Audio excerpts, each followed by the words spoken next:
పంట దిగుబడులను హరింపజేసే వాటిల్లో వాతావరణ పరిస్థితులు, తెలుసో తెలియకో రైతులు చేపట్టే యాజమాన్య పద్ధతులు, చీడపీడలతో పాటు పశుపక్ష్యాదులు కూడా బెడదగా మారి కంటి మీద కునుకు లేకుండా చేస్తున్నాయి.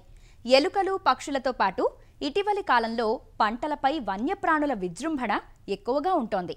అడవి పందులు, కోతులు దాడి చేసి రైతు ఆరుగాల కష్టాన్ని దోచుకుంటున్నాయి. మొక్కజొన్న, జొన్న, వేరుశెనగ, కూరగాయలు, పండ్ల తోటల్లో వీటి చొరబాటు ఎక్కువగా ఉంటుంది. వీటి మూకుమ్మడి దాడితో పంటలను పణంగా పెట్టడం మినహా ఏమీ చేయలేని నిస్సహాయ పరిస్థితి. అడవి పందులను చంపడం ఒక ప్రక్క చట్టరీత్యా నేరం, మరో ప్రక్క రేయింబవళ్లు కాపలా కాసినా ప్రయోజనం లేక ఏం చేయాలో పాలుపోక రైతులు విఫలయత్నం చేస్తున్నారు. అడవి జంతువుల నుండి పంటలను రక్షించుకునేందుకు సోలార్ కంచెలు చక్కటి మార్గంగా కనిపిస్తున్నా వీటి ఏర్పాటు అందరికీ సాధ్యపడటం లేదు. ప్రత్యామ్నాయ మార్గాలతో పంటలను కాపాడుకునేందుకు సూచనలిస్తున్నారు శ్రీకాకుళం జిల్లా ఆముదాల వలస ఏరువాక కేంద్రం శాస్త్రవేత్త డాక్టర్ వెంకట్రావు. ఏజెన్సీ ప్రాంతంలో అలాగే కొండ ప్రాంతాల దగ్గరగా ఉన్న మైదాన ప్రాంతాల్లో కూడా ఈ వివిధ పంటలు పండిస్తున్నారు. అయితే వీటిలో చీడపీడలతో పాటుగా మనకి ఈ మధ్య 4-5 సంవత్సరాలుగా ఈ అడవి పందులు బెడద చాలా ఎక్కువగా ఉంది. ఈ అడవి పందులు ఏంటంటే అన్ని పంటలు విచక్షణారహితంగా తినటమే కాకుండా మొత్తం తొక్కేయటం వల్ల కూడా పంటలు పోతున్నాయి. అడవి పందులు ఏంటంటే వాటికి ముఖ్యంగా గ్రాణాల ఎంపికలు బాగా పనిచేసి, అంటే వాసన గ్రహించడం అనేది చాలా సంగ్రహణ అనేది చాలా బాగా ఉంటుంది. కాబట్టి అందుకు పంట పరిపక్వానికి వచ్చే సమయంలో ఇంకా ఎక్కువ నష్టం చేస్తారనమాట. ఎంత దూరంలో ఉన్నా దాన్ని పసిగట్టి రావటం మూలంగా ఆ పంట మీద పడి తినటం వలన పంట నష్టం చేస్తుంది. అయితే వీటిని పూర్తిగా నివారించలేం, కానీ కొన్ని యాజమాన్య పద్ధతుల ద్వారా ఈ పంటల దగ్గరికి రాకుండా చేయటం ద్వారా మన పంటను కాపాడుకోవడానికి అవకాశం ఉంది. అందులో మొదటిగా చెప్పుకుంటే రైతులకి సులువుగా ప్రాక్టీస్ చేయగలిగింది ఒకటి ఏంటంటే 4-8 గుళికలు. మనకి 4-8 అనేది అంటే మధ్య నివారించబడ్డాయి, బ్యాన్ చేయబడింది. ఈ నిషేధించబడినా కానీ కొన్ని దగ్గర దొరుకుతుంది. కాబట్టి ఈ గుళికలను ఏంటంటే ఒక 100 గ్రాముల నుంచి రేపు 1/2 కేజీ వరకు చిన్న చిన్న ప్యాకెట్లలో అంటే గుడ్డ సంచులలో వేసుకొని పొలం చుట్టూ ఒక 10-15 చోట్ల దాన్ని పెట్టుకున్నట్టయితే ఈ వాసనకి అడవిపందులు రాకుండా ఉంటాయి. అలాగే ప్రతి 3-4 రోజులకు ఒకసారి నీళ్లు గుడ్డ సంచుల పైన చిలకరించినట్లయితే ఈ వాసన కంటే అడవిపందులు రాకుండా ఉంటాయి. అదేవిధంగా గంధకం వాడకం కూడా, గంధకాన్ని నీటిలో కరగ తీసుకొని ఒక లీటర్ నీటికి 10 గ్రాములు చెప్పున్న మనకి వెటబుల్ సల్ఫర్ అని మార్కెట్లో దొరుకుతుంది. తర్వాత లిన్సీడ్ ఆయిల్ కానీ ఆముదం కానీ కూడా వేసుకొని దీన్ని గడ్డి తాడు కానీ లేదా పురికొస కానీ మన పొలంకి ఎంత పొడవు అయితే సరిపోతుందో అంత పొడవు చూసుకొని ముంచేసి కట్టుకున్నట్టయితే వాసనకు ఈ అడవిపందులు రాకుండా ఉంటాయి. అదేవిధంగా సౌండ్ అంటే శబ్దం చేసే విధానంలో ఏంటంటే కొత్తగా ఈ మధ్య అకాస్టిక్ టెక్నాలజీ అనేది ఏంటంటే ఈ యాంప్లిఫైయర్ వుడెన్ బాక్స్ పెట్టేసి యాంప్లిఫైయర్లో సౌండ్ మనం రికార్డ్ చేసి పెట్టుకొని దాన్ని కూడా పొలంలో దాన్ని నీడలో ఎక్కడైనా ఉంచుకొని ఛార్జింగ్ బ్యాటరీ ఉంటే 3 days 4 days ఒకసారి మార్చుకోవచ్చు. లేదా సోలార్ పవర్ ప్యానల్ కూడా పెట్టుకొని కానీ ఈ పాటలు సౌండ్స్ రావడం అంటే శబ్దాలు రావడం వలన అడవిపందులు రాకుండా ఉండడానికి అవకాశం ఉంది. అలాగే మంటలు రాత్రి వేళల్లో అక్కడక్కడ మంటలు కానీ వేసుకున్నట్టయితే ఈ వెలుతురు కనిపించడం వల్ల రాకుండా ఉంటాయి.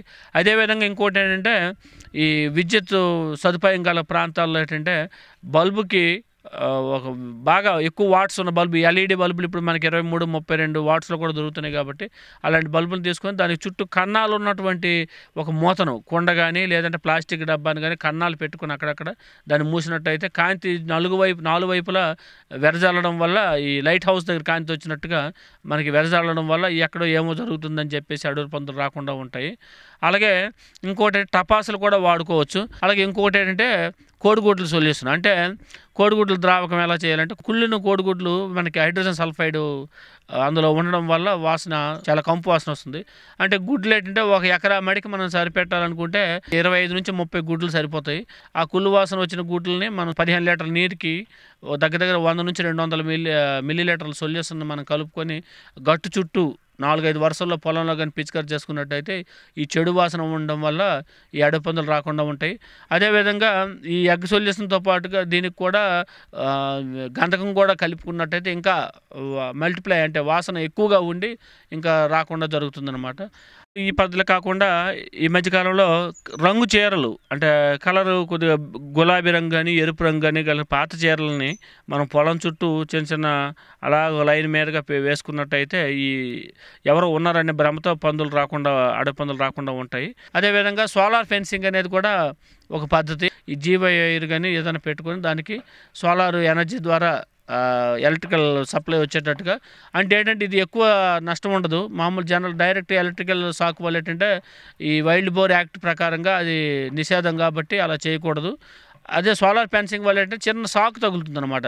చిన్న షాక్ తగలడం వల్ల బెదిరి భయపడి వెనక్కి వెళ్ళిపోవడం జరుగుతుంది. కాబట్టి సోలార్ ఫెన్సింగ్ అనేది అత్యంత ఆచరణీయమైన లాభదాయకం, అంటే కొద్ది ఖర్చు ఉన్నా కానీ లాభదాయకమైన పద్ధతి. కాబట్టి సోలార్ ఫెన్సింగ్ రైతులు పెట్టుకుంటే అన్ని విధాల ఈ అడపందులనే కాకుండా పగలు కూడా మనం మన భూమి ప్రొటెక్షన్ కూడా ఉన్నట్టు ఉంటుంది. కాబట్టి సంరక్షణ కూడా ఉంటుంది. కాబట్టి ఈ సోలార్ ఫెన్సింగ్ అన్నిటికంటే మంచి పద్ధతి.